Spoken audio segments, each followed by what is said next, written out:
নমস্কার, কৃষ্ণা টক্স বাংলা চ্যানেলে আপনাদের স্বাগতম।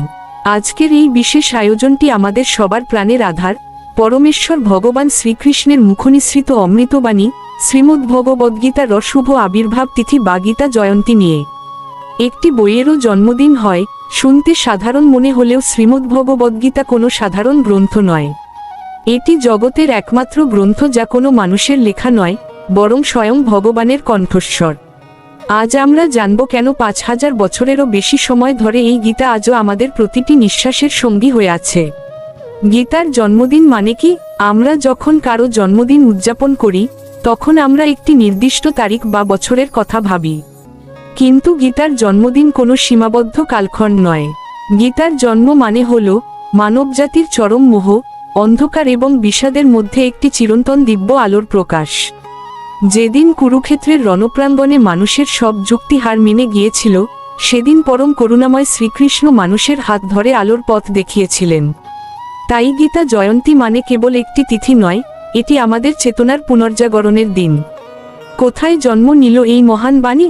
আশ্চর্যের বিষয় হল, গীতার জন্ম কোনো শান্ত মন্দিরে হয়নি, কোনো নির্জন অরণ্যের আশ্রমেও হয়নি। গীতার জন্ম হয়েছে রণক্ষেত্রের বিভীষিকার মাঝে, কুরুক্ষেত্রে, যেখানে চারদিকে যুদ্ধের দামামা বাজছে, স্বজনদের রক্তপাতের ভয়, সংশয় আর অশান্তি। ঠিক সেই প্রতিকূল পরিবেশে দাঁড়িয়ে ভগবান শ্রীকৃষ্ণ জীবনের সবচেয়ে শান্ত এবং গভীর কথাটি বলেছিলেন। এর গভীর অর্থ হল, আমাদের জীবন যখন অশান্তির আগুনে জ্বলবে, তখনই গীতা আমাদের হৃদয়ে শান্তির প্রলেপ দেবে। কেন যুদ্ধক্ষেত্রকেই বাছা হলো এই আবির্ভাবের জন্য? অনেকে প্রশ্ন করেন, ভগবান কেন অর্জুনকে শান্ত কোনো জায়গায় নিয়ে গিয়ে উপদেশ দিলেন না? কারণ জীবন নিজেই একটি যুদ্ধক্ষেত্র। আমরা প্রতিদিন লড়াই করি, দায়িত্বের সাথে, অভাবের সাথে, ভয়ের সাথে এবং নিজের অবাধ্য মনের সাথে। আমাদের মাথার ভেতর এক কুরুক্ষেত্র সবসময় চলছে। গীতা আমাদের শেখায়, সংসার বা যুদ্ধ থেকে পালিয়ে গিয়ে শান্তি পাওয়া যায় না, বরং যুদ্ধের ময়দানে অবিচল দাঁড়িয়ে থেকেই অন্তরের শান্তি খুঁজে নিতে হয়। এই শিক্ষাই গীতাকে বিশ্বের শ্রেষ্ঠ জীবন দর্শন হিসেবে প্রতিষ্ঠিত করেছে। অর্জুনের বিষাদ বনাম আমাদের দৈনন্দিন সংকট। কুরুক্ষেত্রের ময়দানে অর্জুন যখন গান্ডীব হাতে কাঁপছিলেন আর বলছিলেন, আমি লড়তে পারছি না, আমার সব জ্ঞান হারিয়ে যাচ্ছে, এই আরতিটি আসলে আজকের প্রতিটি মানুষের মনের আরতি। আমরাও তো মাঝে মধ্যে ভেঙে পড়ি, আমরাও তো দিশেহারা হয়ে বলি, এখন আমি কি করব? কোনটা ঠিক আর কোনটা ভুল? অর্জুনের সেই বিষাদযোগী হল গীতার প্রথম অধ্যায়। অর্থাৎ ভগবান আমাদের শেখাচ্ছেন, ভেঙে পড়া বা ভয় পাওয়া অপরাধ নয়, কিন্তু সেই অবস্থায় স্থির হয়ে ভগবানের আশ্রয় নেওয়াটাই হলো আসল মনুষ্যত্ব। ভগবান শ্রীকৃষ্ণ কেন গীতা বললেন? শ্রীকৃষ্ণ এই মহাবাণী নিজের কোনো প্রয়োজনে বলেননি। তিনি গীতায় বলেছেন, ন মে পার্থাস্তি কর্তব্যাং ত্রিষু লোকেষু কিঞ্চন। অর্থাৎ 3 লোকে তার কোনো কর্তব্য নেই, তার পাওয়ার মতো কিছুই নেই। তবুও তিনি গীতা বলেছেন আমাদের জন্য, যাতে আমরা কর্মের জালে আটকা না পড়ি, যাতে আমরা মোহের বশবর্তী হয়ে নিজের স্বরূপ ভুলে না যাই। গীতা হল পরম পিতার পক্ষ থেকে তার সন্তানদের জন্য দেওয়া একটি লাইফ ম্যানুয়াল বা জীবন পরিচালনার নির্দেশিকা। তিথি ও নক্ষত্র। গীতা জয়ন্তীর মহিমা। মার্গশীর্ষ মাসের শুক্লা একাদশী, যাকে আমরা মোক্ষদা একাদশী হিসেবেও জানি, এই পুণ্য তিথিতেই ভগবান শ্রীকৃষ্ণ মানবজাতিকে এই অমূল্য উপহার প্রদান করেন। এই দিনটি মনে করিয়ে দেয় যে 5000 বছর আগে সেই দিনটি কেবল ইতিহাসের একটি পাতা ছিল না, সেটি ছিল মানব সভ্যতার একটি নতুন মোড়। গীতা জয়ন্তীর দিনে যে ব্যক্তি একটি শ্লোক পাঠ করেন বা শ্রবণ করেন, ভগবান তার হৃদয়ে জ্ঞানের প্রদীপ জ্বালিয়ে দেন। ধর্মের গণ্ডি ছাড়িয়ে গীতা সবার জন্য। শ্রীমদ্ভগবদ্গীতা শুধু হিন্দুদের জন্য নয়, শুধু ভারতবর্ষের জন্যও নয়, গীতা প্রতিটি মানুষের জন্য। সূর্যের আলো যেমন কোনো নির্দিষ্ট ধর্মের ওপর পড়ে না, গীতার গানও তেমনই সর্বজনীন। এটি কেবল উপাসনা করার ধর্মগ্রন্থ নয়, এটি হলো জীবন যাপন করার বিজ্ঞান। পৃথিবীর বড় বড় বিজ্ঞানী, দার্শনিক এবং চিন্তাবিদরা স্বীকার করেছেন যে জীবনের চরম সংকটে গীতা তাদের পথ দেখিয়েছে। গীতা মানুষকে ধার্মিক হওয়ার আগে একজন সার্থক মানুষ হতে শেখায়। গীতার প্রথম পাঠ, আত্মার অবিনাশী সত্য। গীতার মূল শিক্ষার শুরুই হয়েছে এই অমোঘ বাণী দিয়ে, তুমি এই নশ্বর শরীর নও। ভগবান বুঝিয়েছেন, বাসাংসী জীর্ণানি যথা বিহায়। যেমন আমরা পুরনো কাপড় বদলে নতুন কাপড় পরি, আত্মাও তেমনি পুরনো শরীর ত্যাগ করে নতুন শরীরে প্রবেশ করে। এই একটি গভীর সত্য যদি আমরা অনুধাবন করতে পারি, তবে মৃত্যু ভয়, শোক আর হারানোর বেদনা আমাদের আর স্পর্শ করতে পারবে না। জীবনের অর্ধেক অশান্তি তো এই দেহের মায়াতেই লুকিয়ে আছে, যা গীতা এক নিমেষে কাটিয়ে দেয়। কর্মযোগ, আসক্তিহীন জীবনের জয়গান। গীতার হৃদয়ে আছে কর্ম। ভগবান বলেছেন কর্ম ছাড়া কেউ এক মুহূর্তও থাকতে পারে না। কিন্তু আমরা কর্ম করি ফলের আশায়, আর ফল মনের মতো না হলে আমরা ভেঙে পড়ি। শ্রীকৃষ্ণ শিখিয়েছেন, কর্মণ্যেবাধিকারস্তে মা ফলেষু কদাচন। অর্থাৎ কর্ম করার অধিকার তোমার আছে, কিন্তু ফলে তোমার অধিকার নেই। এই নিষ্কাম কর্মের শিক্ষা আমাদের শেখায় কিভাবে ভারমুক্ত হয়ে কাজ করা যায়।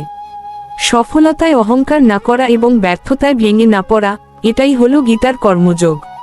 ভক্তি ছাড়া গীতা যেন শরীর ছাড়া প্রাণ। গীতা শুধু জ্ঞানের কোচকচানি নয়, গীতা শুধু কর্মের তালিকা নয়। গীতার প্রাণ হলো ভক্তি। সপ্তম অধ্যায় থেকে দ্বাদশ অধ্যায় পর্যন্ত ভগবান শুধু ভক্তির মহিমা গেয়েছেন। তিনি বলেছেন, ভক্তা মাম্ভিজানাতি। ভক্তির মাধ্যমেই আমাকে চেনা যায়। জ্ঞান আমাদের বুঝিয়ে দেয় ঈশ্বর আছেন, কিন্তু ভক্তি আমাদের শেখায় আমরা তার এবং তিনি আমাদের।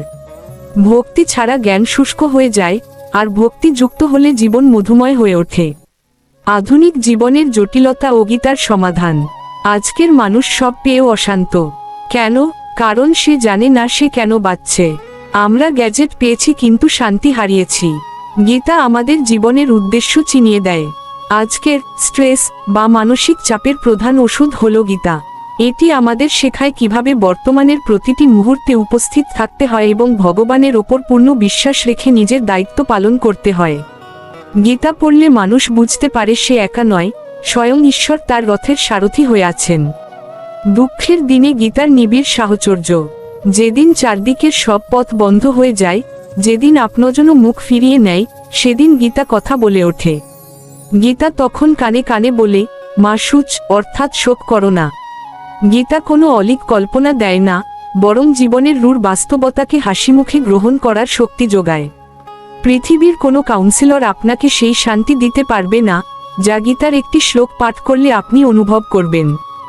গীতার জন্মদিন আমাদের কি শিক্ষা দেয়? এই দিনটি কেবল প্রদীপ ঝালানো বা ফুল দিয়ে সাজানোর দিন নয়। এই দিনটি আমাদের মনে করিয়ে দেয় যে, আমরা কি গীতাকে কেবল আলমারিতে সাজিয়ে রেখেছি, নাকি জীবনে প্রয়োগ করছি। যদি আমরা আমাদের রাগকে নিয়ন্ত্রণ করতে না পারি, যদি আমরা হিংসা ত্যাগ করতে না পারি, তবে গীতা পড়া সার্থক হবে না। গীতার জন্মদিন তখনই সার্থক হবে যখন আমাদের ভেতরে একটুখানি কৃষ্ণভাব জাগ্রত হবে। গীতা পাঠ বনাম গীতা যাপন। অনেকে তোতাপাখির মতো শ্লোক মুখস্থ করেন, কিন্তু গীতা পাঠ মানে কেবল শব্দের উচ্চারণ নয়। গীতা পাঠ মানে হলো প্রতিটি শ্লোককে নিজের জীবনের সাথে মিলিয়ে দেখা। অর্জুন যখন গীতা একটি শ্লোক শুনেছিলেন, তিনি তার জীবন বদলে ফেলেছিলেন।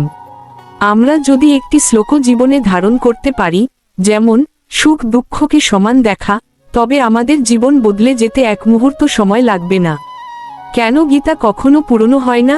5000 বছর আগের বলা কথা আজও কেন এত প্রাসঙ্গিক?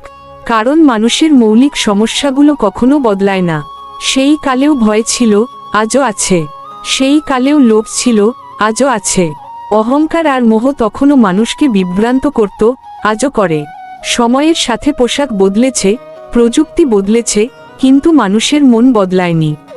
তাই গীতা হলো একটি চিরকালীন প্রেসক্রিপশন, যা সব যুগের সব রোগের মহৌষধ। গীতার জন্ম আজও প্রতিদিন হয়। আপনারা কি জানেন, গীতার জন্ম আজও প্রতিদিন হচ্ছে?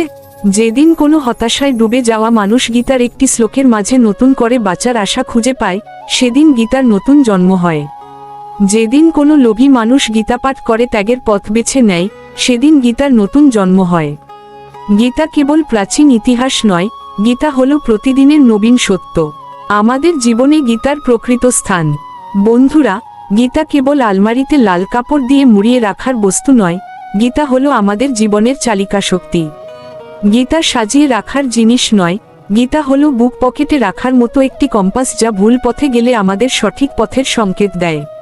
আমাদের সন্তানদের হাতে মোবাইল দেওয়ার আগে যদি আমরা গীতার শিক্ষা তুলে দিতে পারি, তবে ভবিষ্যতে তাদের আর কোনো মোটিভেশনাল স্পিকারের প্রয়োজন হবে না। শেষ অনুভব ও প্রতিজ্ঞা। আজ গীতার এই শুভ জন্মদিনে আসুন আমরা সবাই একটি বিশেষ প্রতিজ্ঞা করি।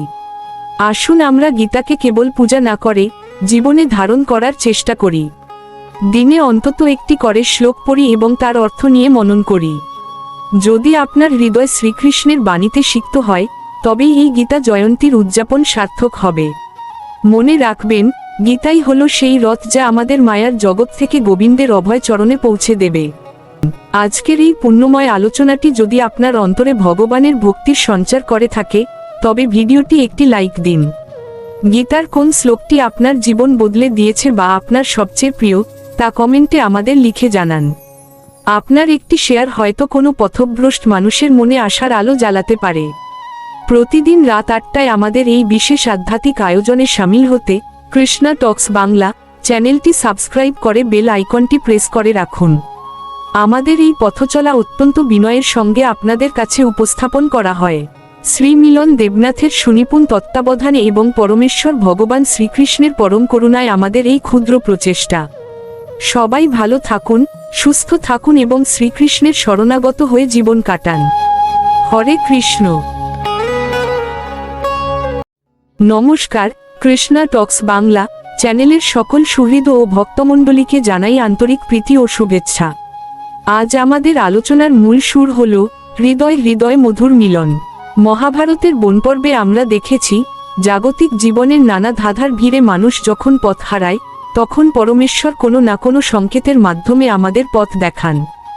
আজকের এই বিশেষ নিবেদন আমাদের চেতনার ওপর জমে থাকা ধুলোবালি সরিয়ে সেই পরম মিলনের পথ প্রশস্ত করার এক অনন্য প্রচেষ্টা। আমরা চারপাশে তাকালে দেখি প্রকৃতি আমাদের নিরন্তর শিক্ষা দিয়ে চলেছে, কিন্তু প্রশ্ন হলো, আমরা কি সেই সংকেত গ্রহণ করতে পারছি? আজ আমরা আলোচনা করব প্রকৃতির সেই অবুঝ পাখিদের নিয়ে, যারা প্রহরে প্রহরে জেগে ওঠে আমাদের সেই মধুর মিলনের সংকেত দেয়, অথচ আমরা মায়ার গভীর ঘুমে অচেতন হয়ে রিক্ত রয়ে গেছি। পাখিদের বিরহ ও মিলনের সুর। আপনারা কি কখনো ভেবে দেখেছেন, গভীর রাতে যখন সারা পৃথিবী নিস্তব্ধ, তখন কেন কিছু পাখি হঠাৎ ডেকে ওঠে? শাস্ত্রীয় দৃষ্টিতে একে কেবল জৈবিক প্রয়োজন বলা যায় না, এটি হলো বিরহী আত্মার মিলনের আকুতি। পাখিরা প্রহরে প্রহরে ডেকে ওঠার মাধ্যমে আসলে পরমাত্মার সাথে তাদের হৃদয়ের মিলনের ঘোষণা দেয়। কোনো ঘড়ি বা আধুনিক বিজ্ঞানের সাহায্য ছাড়াই তারা জানে নিশি অবসান হতে আর কত দেরি। তারা সময়ের এই অমোঘ ধারাকে চেনে। তাদের এই ডাক আসলে একটি প্রার্থনা, হে প্রভু, রাত ফুরিয়ে আসছে, সূর্যোদয়ের সাথে সাথে যেন তোমার মহিমা প্রচার করতে পারি। এই পাখিরা প্রকৃতির সেই সেবক, যারা প্রতিটি প্রহরে আমাদের হৃদয় করাঘাত করে বলে, সময় চলে যাচ্ছে, হে জীব, মায়ার ঘুম ছেড়ে এবার গোবিন্দের সাথে মিলনের উৎসবে জাগো। মানুষের হৃদয় অচেতনার দেয়াল, অথচ সৃষ্টির সেরা জীব মানুষ আজ হৃদয় হৃদয় মিলনের পরিবর্তে বিভেদ আর মোহের প্রাচীর তুলে দিয়েছে। আমরা কেবল শরীরের ঘুমে আচ্ছন্ন নই, আমরা আসলে অহংকারের গভীর ঘুমে অচেতন। আমাদের প্রতিটি দিন কেটে যাচ্ছে জাগতিক সঞ্চয় আর অনিত্য দুশ্চিন্তার পেছনে। যে হৃদয় শ্রীকৃষ্ণের বাঁশি বাজার কথা ছিল, সেখানে আজ কাম, ক্রোধ আর লোভের চিৎকার। পক্ষী অবুঝ হয়েও প্রকৃতির ছন্দে নিজের হৃদয়কে মিলিয়ে দেয়, আর আমরা মানুষ হয়েও এই মনুষ্য জনম বৃথাই কাটিয়ে দিচ্ছি। আমরা ভাবি আমাদের হাতে অনেক সময় আছে, অথচ প্রতিটি মুহূর্ত আমাদের আয়ু কেড়ে নিয়ে আমাদের মৃত্যুর দিকে এগিয়ে দিচ্ছে। আমরা ভুলে গেছি যে এই হৃদয়ের প্রকৃত মালিক হলেন শ্রীহরি। কেন এই ভিন্নতা? কেন বলা হচ্ছে পক্ষী জাগে আর মানুষ ঘুমায়? কারণ পাখিরা বর্তমান মুহূর্তে বাঁচে, তারা প্রকৃতির নিয়মের সাথে একাত্ম। কিন্তু মানুষ তার কল্পিত ভবিষ্যতের ভাবনা এবং অতীতের অনুশোচনায় বর্তমানকে হারিয়ে ফেলে। আমরা মায়ার রাজ্যে এমন এক আরামদায়ক বিছানা পেতেছি যেখানে মোহ হলো আমাদের বালিশ আর অজ্ঞানতা হলো আমাদের ভারী কম্বল। এই তন্দ্রাচ্ছন্ন অবস্থায় আমরা ভুলে গেছি আমাদের আদি উৎস এবং আমাদের পরম গন্তব্য। পাখি যখন প্রহরে প্রহরে ডাকে, সে আসলে আমাদের সেই বিস্মৃত গন্তব্যের কথা স্মরণ করিয়ে দেয়। সে আমাদের বলে, ওরে মানুষ, তুই যা খুঁজছিস তা বাইরে নয়, তোর হৃদয়ের মণিকোঠায় আছে। জাগো, তবেই তো সেই মধুর মিলন সম্ভব হবে। শ্রীমদ্ভগবদ্গীতায় আমরা দেখি, অর্জুন যখন কুরুক্ষেত্রের রণক্ষেত্রে বিষাদগ্রস্ত হয়ে পড়েছিলেন, তিনিও কিন্তু এক মায়ার ঘুমে আচ্ছন্ন ছিলেন। তিনি ভুলে গিয়েছিলেন তার শাশ্বত ধর্ম। ভগবান শ্রীকৃষ্ণ তখন তাকে জ্ঞানের মাধ্যমে জাগিয়ে তুলেছিলেন। আমাদের অবস্থাও ঠিক তেমনি। আমাদের চারপাশের অতি সামান্য জীবজন্তুও তাদের নির্দিষ্ট ধর্ম পালন করে প্রকৃতির সাথে মিলেমিশে আছে। কিন্তু আমরা মায়ার মোহে পড়ে আমাদের আসল ধর্ম অর্থাৎ ভগবানের সেবা এবং আত্মোন্নতি পুরোপুরি ভুলে বসে আছি। আমাদের হৃদয় কৃষ্ণের সাথে সেই মধুর মিলন তখনই ঘটবে যখন আমরা অর্জুনের মতো মোহ ত্যাগ করে বলবো, করিষ্যে বচন তব, আমি তোমার নির্দেশ পালন করব। নিশ্চিন্ত পাখির শিক্ষা ও মানুষের দুশ্চিন্তা। একবার তাকিয়ে দেখুন ওই ডালের পাখিটির দিকে। সে কি আগামীকালের খাবারের জন্য দুশ্চিন্তা করে? সে কি কোনো ভাণ্ডার গড়ে তোলে? না, সে জানে যিনি ঠোঁট দিয়েছেন তিনি আহারও দেবেন। এই অটল বিশ্বাসী তাকে প্রহরে প্রহরে আনন্দগান গাইতে শক্তি যোগায়।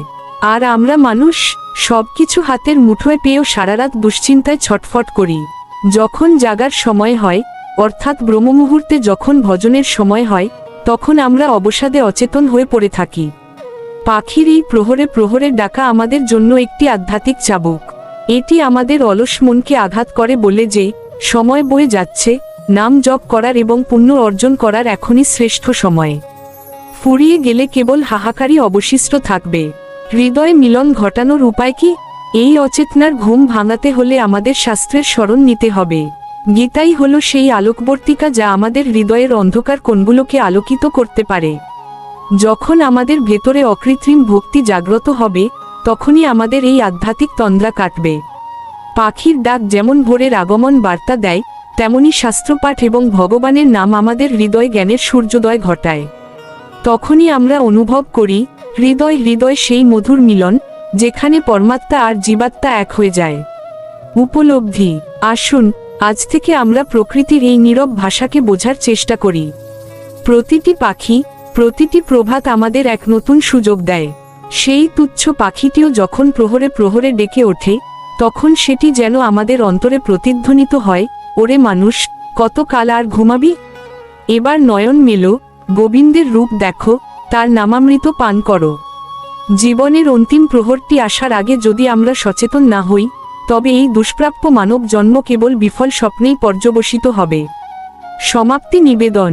আজকের এই হৃদয় হৃদয় মধুর মিলন এর আলোচনাটি যদি আপনার অন্তরের সুপ্ত চেতনাকে একটুও নাড়া দিয়ে থাকে তবে ভিডিওটি একটি লাইক দিয়ে আমাদের সাথে যুক্ত থাকুন। প্রকৃতির কোন রূপটি আপনাকে ভগবানের কথা বেশি মনে করিয়ে দেয় তা আমাদের কমেন্টে জানান।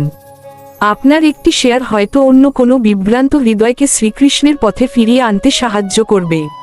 প্রতিদিন রাত 8টায় আমাদের এই বিশেষ আধ্যাত্মিক আয়োজনে শামিল হতে কৃষ্ণা টক্স বাংলা চ্যানেলটি সাবস্ক্রাইব করে বেল আইকনটি প্রেস করে রাখুন। আমাদের এই পথচলা অত্যন্ত বিনয়ের সঙ্গে আপনাদের কাছে উপস্থাপন করা হয় শ্রী মিলন দেবনাথের সুনিপুণ তত্ত্বাবধানে এবং পরমেশ্বর ভগবান শ্রীকৃষ্ণের পরম করুণায় আমাদের এই ক্ষুদ্র প্রচেষ্টা। সবাই ভালো থাকুন, সুস্থ থাকুন এবং শ্রীকৃষ্ণের চরণে আত্মনিবেদন করে আনন্দময় জীবন কাটান। হরে কৃষ্ণ।